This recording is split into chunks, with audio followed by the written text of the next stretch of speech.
최근 연구에 따르면 우리가 일상적으로 섭취하는 식품 중 건강 수명을 확실히 단축시키는 것들이 속속 밝혀지고 있습니다. 특히 중장년층에게는 신체 대사 및 저항력이 젊었을 때와 다릅니다. 그렇기 때문에 사소한 음식 섭취가 당뇨병이나 동맥경화 같은 심각한 질병으로 이어질 위험이 있습니다. 이번에는 수명을 깎아내는 음식 5가지를 순위 형식으로 소개합니다. 만약 평소 식탁에 자주 오르내렸다면 지금 당장 식단을 재검토해야 할지도 모릅니다. 5번째 랭크된 것은 탄산음료, 즉 설탕이 듬뿍 들어간 음료와 탄산음료입니다. 가끔 마시는 건 괜찮지 않냐고 생각할 수도 있지만 사실 이것이 매우 위험합니다. 특히 중장년층의 몸에는 심각한 손상을 줄 수 있다는 것이 밝혀졌습니다. 탄산음료의 가장 큰 문제는 포함된 설탕의 양입니다. 예를 들어 500ml 페트병 콜라에는 각설탕 약 15개 분량의 당분이 포함되어 있다고 합니다. 이것을 마시면 혈당치가 급상승하고 인슐린이 대량으로 분비됩니다. 장기적으로 지속되면 당뇨병과 비만을 유발하고 심장병과 뇌졸중의 위험이 높아집니다. 또한 당분 과다 섭취는 치아 건강에도 큰 영향을 미칩니다. 나이가 들면 잇몸이 약해지고 충치와 잇몸 질환의 위험이 젊었을 때보다 증가합니다. 탄산음료를 습관적으로 마시는 분들은 치아 수명까지 단축시킬 위험이 있습니다. 더욱 무서운 것은 설탕이 뇌에 미치는 영향입니다. 설탕을 많이 섭취하면 뇌가 더 단 것을 원하도록 명령을 내려 중독과 같은 상태에 빠지게 됩니다. 이로 인해 간식이나 단 음료를 계속해서 섭취하게 되어 악순환이 이어집니다. 그렇다면 어쩔 수 없이 주스나 탄산음료가 마시고 싶을 때는 어떻게 해야 할까요? 추천하는 방법은 탄산수로 바꾸는 것입니다. 레몬을 조금 짜 넣으면 상쾌함도 있고 만족감도 얻을 수 있습니다. 혹은 단맛이 필요할 때는 과일을 물에 넣어 향이 나는 물을 만들어 마시는 것도 좋은 방법입니다. 내 위는 가공육, 즉 햄, 소시지, 베이컨과 같은 식품입니다. 아침 식사의 단골 메뉴나 도시락 반찬으로 친숙한 재료이지만 사실 이들이 수명을 단축시키는 큰 요인이 될 수 있습니다. 가공육의 가장 큰 문제는 발암성 물질에 있습니다. 국제암연구기관 IOC는 햄이나 소시지 같은 가공육을 발암성이 있는 식품으로 명확하게 분류하고 있습니다. 실제로 가공육을 일상적으로 섭취하는 사람은 대장암 위험이 높아진다는 연구 보고가 전 세계적으로 발표되고 있습니다. 또 한 가지 놓쳐서는 안 될 것은 높은 염분 함량입니다. 소시지나 베이컨은 보존성을 높이기 위해 많은 소금이 사용됩니다. 중장년층은 신장 기능이 젊었을 때보다 약해져 있기 때문에 염분 과다 섭취는 곧바로 고혈압과 심장병의 위험으로 이어집니다. 한국은 안 그래도 염분 섭취량이 많은 나라이므로 가공육을 자주 섭취하는 것은 그야말로 위험한 이중고입니다. 더 나아가 가공육에는 아질산 나트륨이라는 식품 첨가물이 포함되어 있습니다. 이는 색깔을 선명하게 하고 보존성을 높이는 목적으로 사용되지만 체내에서 발암 물질로 변할 가능성이 있다고 알려져 있습니다. 매일같이 섭취하면 조금씩 몸의 손상이 축적됩니다.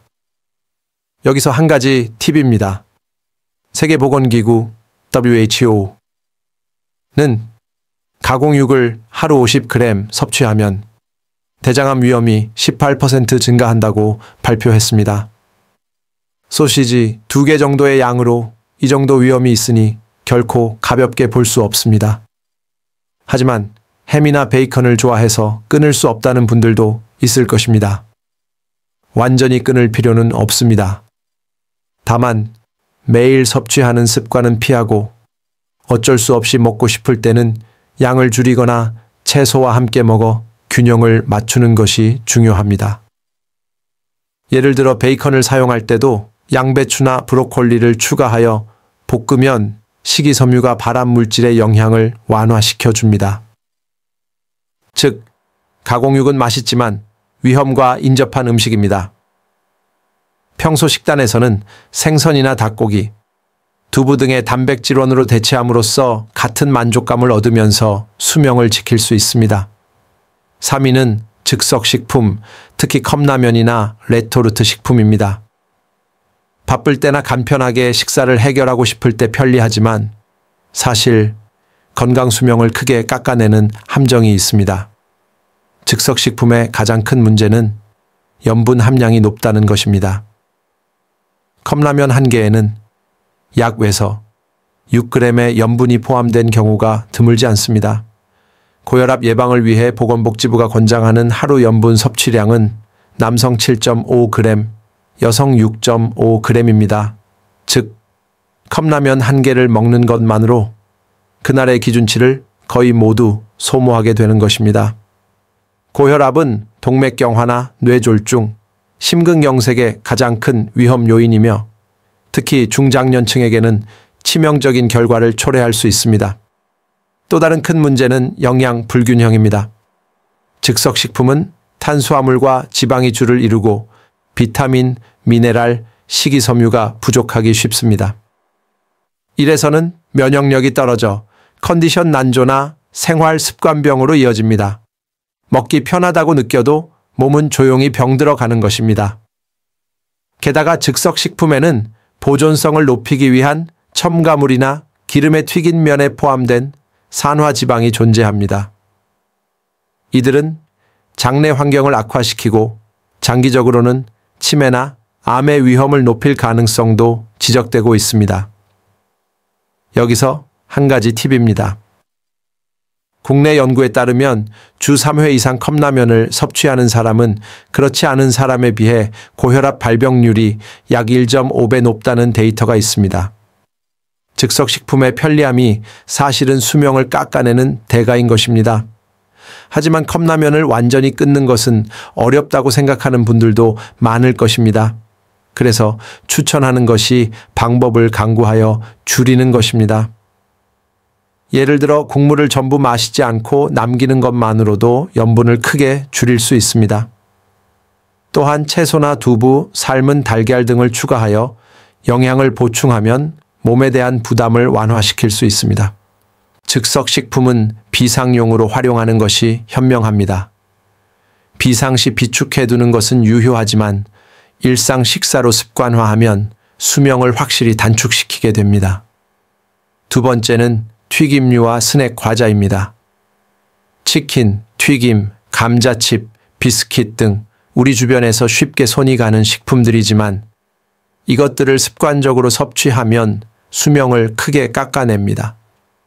가장 큰 문제는 기름의 질입니다. 튀김류와 스낵 과제는 트랜스 지방산과 산화된 기름이 많이 포함되어 있습니다. 이들은 동맥경화를 진행시켜 심장병과 뇌졸중의 위험을 높이는 요인이 됩니다. 특히 나이가 들면 혈관이 약해지기 때문에 손상이 한꺼번에 나타날 수 있습니다. 또한 튀김류와 스낵 과자는 고칼로리인 반면 영양이 부족하여 빈 칼로리라고 불립니다. 먹은 직후에는 만족감이 있어도 몸에 필요한 영양소가 부족하기 때문에 금방 배가 고파져 다시 먹게 되는 악순환에 빠집니다.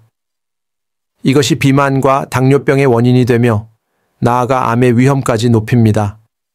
또 한 가지 무서운 것은 아크릴아미드라는 물질입니다.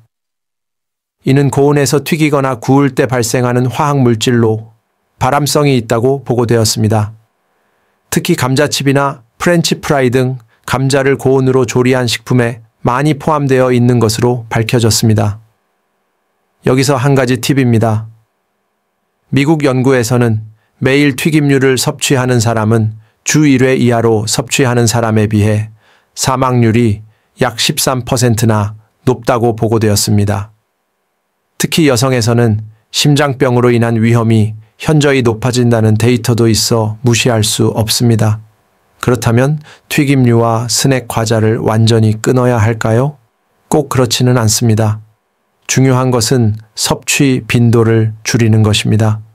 어쩔 수 없이 먹고 싶을 때는 튀김이라면 오븐에 구워 기름을 줄이거나 튀김 기름을 신선한 것으로 바꾸는 등 방법을 강구해 보세요. 스낵 과자라면 작은 봉지 타입을 선택하여 과식하지 않도록 노력하는 것이 중요합니다. 튀김류와 스낵 과자는 가끔 즐기는 것으로 여기는 것이 이상적입니다. 매일같이 섭취하면 혈관과 장기가 확실히 손상됩니다. 식생활 속에서 조금씩 섭취 빈도를 줄이는 것이 장수로 이어지는 중요한 습관입니다. 대망의 1위는 과도한 알코올입니다. 술은 예부터 백약의 으뜸이라고 불리기도 하지만 과음하면 수명을 확실히 깎아내는 독이 됩니다. 중장년층에서는 간과 신장의 기능이 약해져 있기 때문에 약간의 과음도 큰 건강 피해로 이어질 수 있습니다. 알코올의 가장 큰 문제는 간에 부담을 준다는 것입니다. 술을 분해하는 것은 간이지만 분해 과정에서 아세트알데하이드라는 강한 독성을 가진 물질이 발생합니다.